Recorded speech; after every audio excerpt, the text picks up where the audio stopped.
Voici l'actualité des États-Unis. Le lundi 5 janvier 2026, à Washington, les données industrielles montrent un 10e mois consécutif de contraction de l'activité manufacturière américaine. L'indice concerné s'établit à 47,9, signalant une poursuite du ralentissement avec des pressions liées aux coûts et à l'emploi industriel. Les perspectives de rebond restent incertaines. Le mardi 6 janvier 2026, à Washington, des élus démocrates accusent une tentative de réécriture des événements du 6 janvier 2021 à l'approche de l'anniversaire de l'attaque du Capitole. Le débat ravive les fractures politiques au Congrès et relance les tensions entre majorité et opposition. Toujours le 6 janvier, la Maison-Blanche indique que Donald Trump évoque plusieurs scénarios concernant le Groenland, affirmant que toutes les options restent sur la table, y compris militaires. Des réactions rappellent la souveraineté du territoire et les implications stratégiques et diplomatiques, notamment pour les alliés. Autour du 6 janvier, à Washington, des rassemblements et contre-rassemblements sont signalés à proximité du Capitole.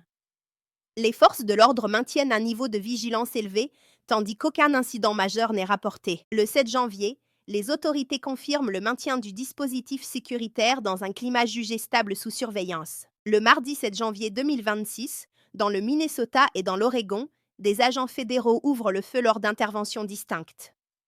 À Minneapolis, une agente de l'ICE abat mortellement Renée Nicole Good, âgée de 37 ans. À Portland, des agents de la Border Patrol blessent par balle 2 personnes lors d'un contrôle routier. Des enquêtes fédérales sont ouvertes afin d'établir précisément les circonstances de ces tirs. Le jeudi 8 janvier 2026, à Washington, la Chambre des représentants adopte un paquet bipartisan de dépenses visant à financer plusieurs agences fédérales jusqu'en septembre. Le vote intervient afin d'éviter un shutdown à l'approche de l'échéance budgétaire de fin janvier, tandis que l'examen du texte est attendu au Sénat. Le vendredi 9 janvier 2026, les autorités publient un rapport sur l'emploi indiquant environ 50 000 créations de postes en décembre et un taux de chômage à 4,4%. Les marchés réagissent à ces chiffres, tandis que le débat se poursuit sur la trajectoire monétaire à venir. Le vendredi 9 janvier, Washington et Caracas évoquent également une reprise exploratoire des relations diplomatiques après l'opération militaire. Des discussions techniques sont mentionnées, tandis que Donald Trump déclare avoir annulé une seconde vague d'attaques, citant des libérations de prisonniers politiques. Le calendrier et la portée de cette reprise restent incertains. Le vendredi 9 janvier 2026, à Washington, Donald Trump appelle publiquement à plafonner les taux d'intérêt des cartes de crédit à 10% pendant un an, à compter du 20 janvier 2026. Il ne détaille pas le mécanisme d'application de cette mesure.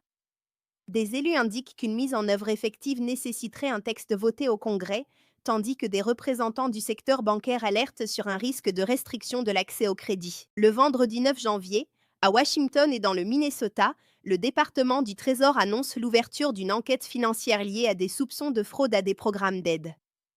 Les autorités indiquent un renforcement des contrôles sur certains transferts internationaux supérieurs à 3 000 $, ainsi que la création d'un groupe de travail portant sur des organisations à but non lucratif. L'ampleur exacte de l'enquête et ses suites judiciaires restent à préciser. Le vendredi 9 janvier, à Washington, Donald Trump signe un ordre visant à empêcher des saisies judiciaires de revenus pétroliers vénézuéliens détenus aux États-Unis. La mesure s'inscrit dans le cadre des relations entre Washington et Caracas après l'opération américaine et concerne la gestion de flux financiers liés au secteur pétrolier. Des contestations judiciaires et la portée exacte de cet ordre restent incertaines. Entre le vendredi 9 et le samedi 10 janvier 2026, dans plusieurs villes américaines, des manifestations ont lieu autour des opérations fédérales liées à l'immigration. Ces mobilisations font suite à la mort d'une femme lors d'un incident impliquant un agent fédéral affilié à l'ICE.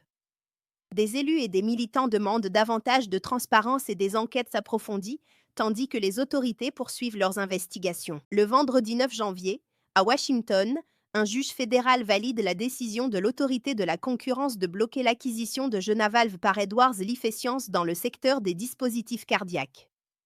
La juridiction estime que l'opération nuirait à la concurrence sur un marché spécifique.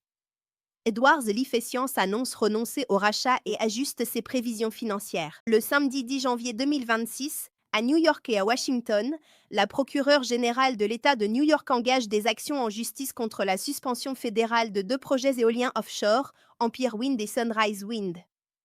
L'administration fédérale invoque des préoccupations de sécurité, tandis que l'État conteste la décision et demande l'intervention des tribunaux. L'issue judiciaire reste à déterminer. Le samedi 10 janvier, à Washington, l'administration annonce qu'elle financera le Consumer Financial Protection Bureau à hauteur de 145 millions de dollars, sous contrainte judiciaire. Cette décision met fin à un bras de fer institutionnel de plusieurs mois, alors que des contentieux et une possible réorganisation de l'agence demeurent en suspens. Le dimanche 11 janvier 2026, à Washington, des responsables américains présentent l'opération menée au Venezuela comme un signal stratégique adressé à la Chine, appelant Pékin à limiter son influence en Amérique latine.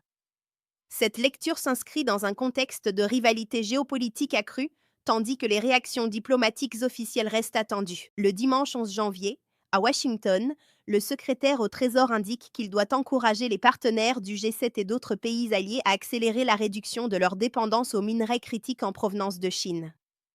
Des réunions sont annoncées afin d'examiner des pistes de coopération et d'approvisionnement, sans mesure finale communiquée à ce stade.